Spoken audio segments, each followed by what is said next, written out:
what's up guys? Wes back with Auto Mafia once again. Now today, we're working on our big 2004 Ford 6-liter diesel Powerstroke. Can't wait to actually get this thing running. But today, we're doing some preventative maintenance because I don't know much about this truck, so you always want to do maintenance like this when you first get one. First off, we're going to give it an oil change. We're using Mobil 1, their Delvac, that's 15W40. Good oil, just conventional. Put 3,000 miles on it and we'll change her again, and we'll probably move on to full synthetic. Okay? We're using Wix filters. They're some of my favorite filters. I don't sell these guys, but I really like them. Always use them. They're a good high quality filter. So, fuel filter, we got two of them in there. One's on top of the engine. The other one is actually along the frame rail further back on the truck. Our truck's lifted 6 inches and runs on 37, so that'll be really easy to get to. Now, next, we have a coolant filter because we're running a Sinister diesel kit to filter our coolant. And we do sell that kit. We are an authorized dealer for Sinister Diesel. So if you guys want that, we'll hook you up on that. I'll throw a link down in the description. Go ahead and click on it and we'll get one headed your way. But, again, I don't know how long that filter's been on there. Honestly, it's probably original. Does it need to be changed? Maybe, maybe not. We're going to do one anyways. It's cheap insurance, and then we know exactly when it was changed last. That's always what you want to do. You want to know exactly when all your filters were changed and everything like that. Lastly, we're going to do our oil filter. Same as always, guys. Change your oil filter, change your oil, go ahead and start the truck. So we're going to go ahead and get started. We're going to do the fuel filters first. Let's do it. Alright guys, so this one right here, this is your first fuel filter we're going to do. Takes a standard 1/2-inch drive. I'm going to pull it off. Okay. Now, your filter will just pop out. Try not to get diesel everywhere. Looks like we're not running red dye. That's good. Okay. Take our new filter out right here, right? So it's just going to be the little one. And they come with new O-rings. So we're going to compare the two together. Make sure they're similar, right? Looks like it. We look good. I like it. So definitely wanted to replace it. It's looking pretty used. So you're going to get that O-ring out. Always replace your O-rings. Right? So right here is where the O-ring is, okay? So you can get a little hook, or if you can get it with your fingers, you just pull it off with your fingers. That one looks pretty good. But diesel's kind of oily already. You just want to kind of run that through your fingers, making sure it's smooth. Alright, so just going to stick her on there. Always a good idea to change your O-rings. Just will help, right? So, there we are. Just going to literally take that, pop her back down on, and we're going to tighten her back down. Now it says 14 Newton meters, and I am going to go grab my torque wrench after I get this on, most of the way down, and we'll put it down to 14 Newton meters. Okay. Alright guys, so we got our big torque wrench out here. Now we have it set to roughly 10.3, it's basically around 11 foot-pounds of torque. It calls for 14 Newton meters, so we got the big one out and we're going to just crank her down and get her tight. So as you can see, it's not very much, but that's all it calls for. Alright guys, so here's our other fuel filter, so we're going to go ahead and pop this one off now.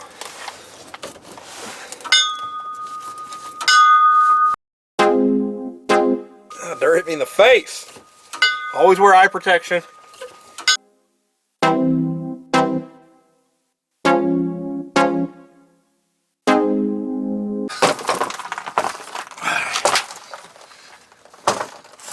Alrighty, so here's our old one.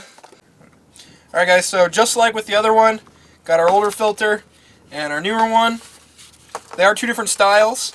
This one, a little bit shorter, but it has this different seal to it, where this one's just going to seal tight on the flat end. Once again, replacing the O-ring to kind of get it greased up, throw it on here. Make sure it's not really twisted or anything. So I'm just going to go around it like that. You don't want it to twist, it'll bind and not seal. Literally just going to stick that in, pop her on, and then we're going to zap it back on.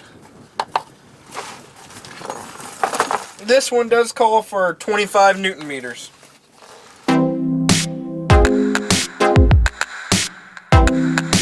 Alright guys, so this is our oil filter. It's we're gonna pop it next. It's on a lot tighter. We'll get it off, and then we'll go, once we have this popped off, we're gonna go underneath and we're going to drain the oil from the pan. Alright guys, so with these oil filters, they're a lot bigger than you would usually see. So yeah, as you can see, ours is really black. We definitely needed an oil change. So our new one is a full unit like this, so this full thing you're gonna go ahead and throw away. Alright guys, so here's the difference between the two. This is the old one that was on it. The new wicks is a little bit taller. We're gonna go ahead and drain the oil, and then we're gonna put this filter back in. And apparently there's something that when you put the filter back on, it pushes something in the engine, and that'll make it so it'll actually empty a little bit more oil. So yeah, I gotta find like a really big bucket or something, because I'm not used to having to drain like 3 gallons of oil. But let's get started. Alright guys, so all it is, we got a 19 millimeter socket. We're gonna go ahead and just start taking it out of the pan, and we're gonna drain all that oil out. Hopefully I don't get too dirty.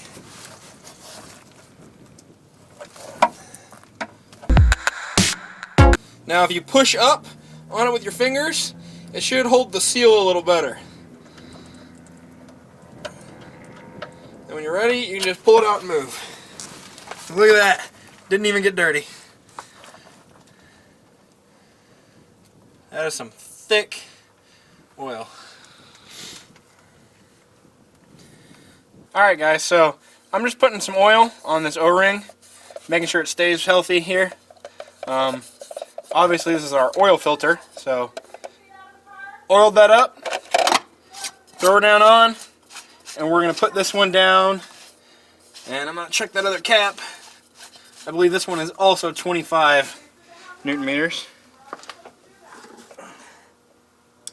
Yep, 25 as well, so I still have the torque wrench set to that spec.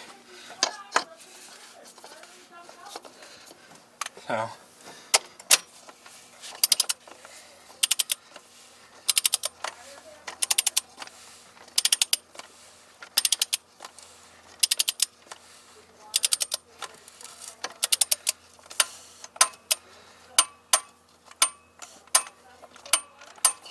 alrighty, then we go down to our 25.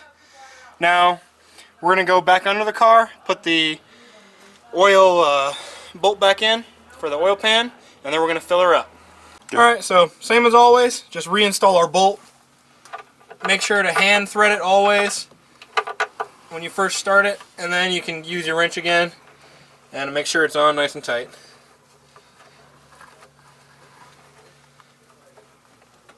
I feel like this is always something people worry about. Honestly, it does not have to be that tight. I'm literally going to put it about like that, and I'm going to call it good. So let's fill her up with oil. Alright guys, obviously, oil cap. Always use a funnel. Make sure it's fairly clean. Get most of the crap out of it. Get your funnel down on there. And then we have to put 15 quarts in. So we're just going to start with the gallons, and we're going to work up from there. So 15 W40 what we're using. Some Mobile one. I've heard a lot of good stuff about this, so we're going to test it out ourselves. Takes a lot of oil. Alrighty. One down.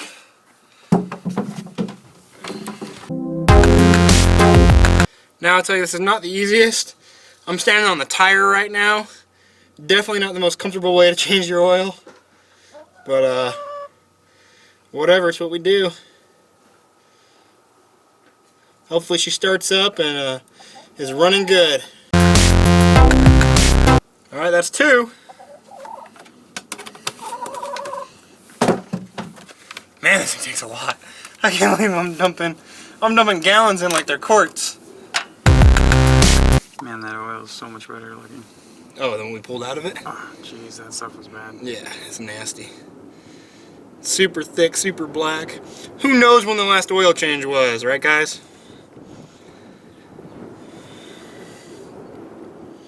Definitely recommend not just on your diesels, but on every car. Change all the fluids, change all the filters, if you're going to actually drive it and want that car. That way you know when they were done last. So I'll know exactly what mileage I changed the oil, changed all the filters, and then we can just do it by schedule from there. Alrighty. There's this one off, and the next one we're only putting 3 out of the 4 quarts in.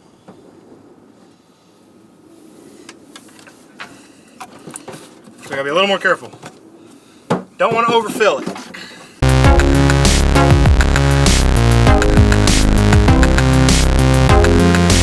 Alright, got about another 1.5 quarts to go. Alright, half a quart left. A little more.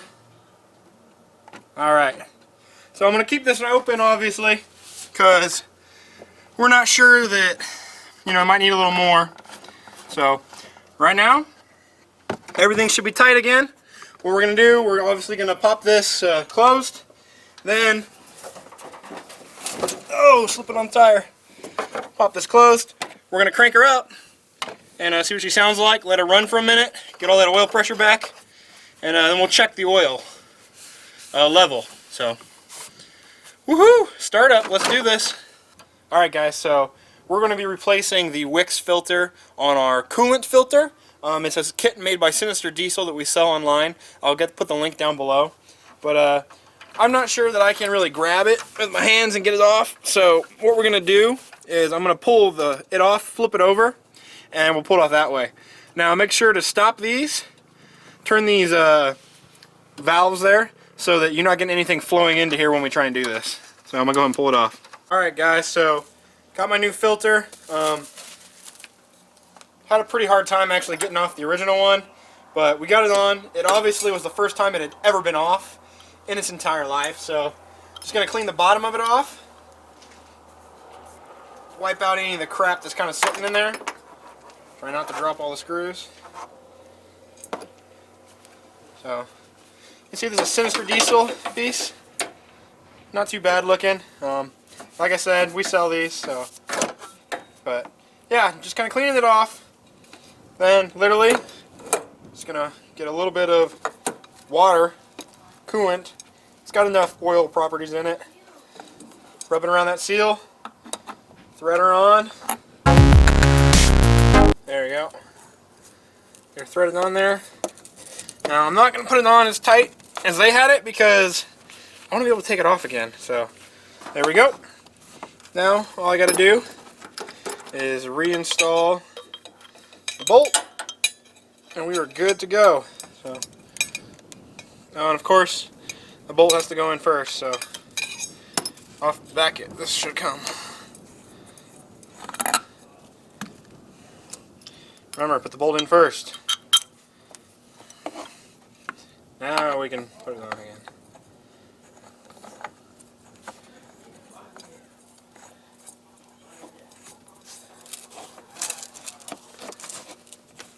Okay.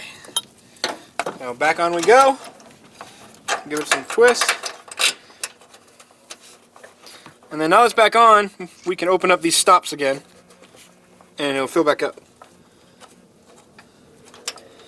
So, I'm just going to tighten her up. And that was our coolant change. Coolant filter change.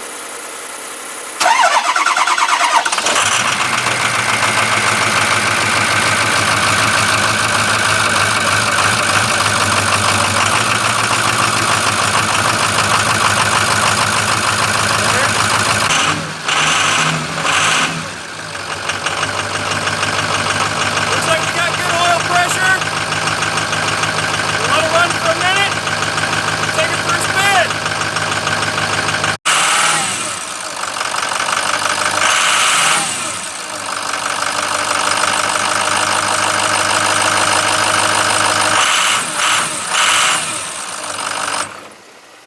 I think it's blowing some white smoke. It is.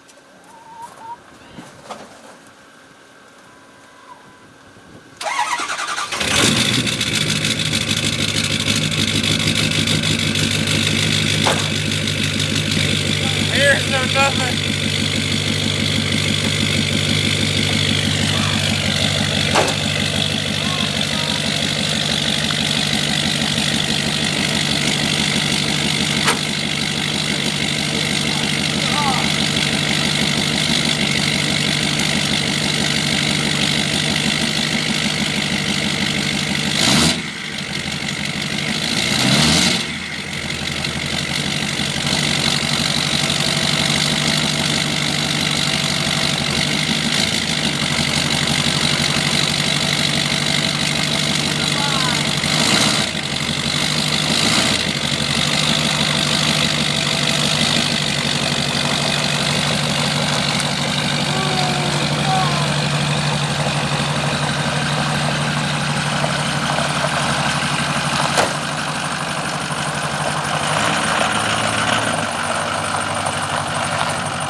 It's not building boost.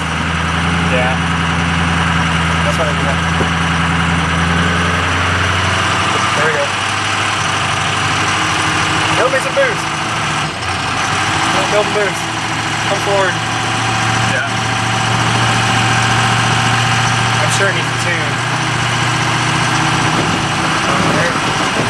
There we go. Oh, we're just spinning.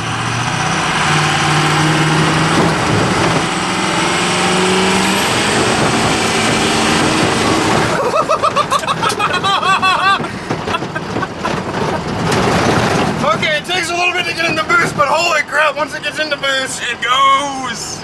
Alright guys, thanks for watching once again. This was the Powerstroke build. Hopefully you guys liked it so far.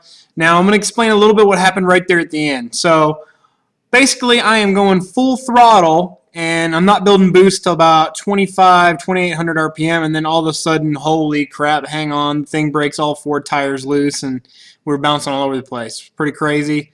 So what we're thinking that is, I know you guys are going to comment down below, so comment what you think it is. What I think it is I think the turbo needs pulled and the vanes on the turbo need cleaned. I think they're sticking, and so I think I need to rework the whole turbo and do that. So it's probably what we're going to do next, but stay tuned. We'll check it out. Austin, Project Jack-O-Lantern, they're going racing, and got a little Jixer build. When are we going to start that one? I don't know. For now, keep those tires smoking, the flashing lights behind you, and peg that speedo.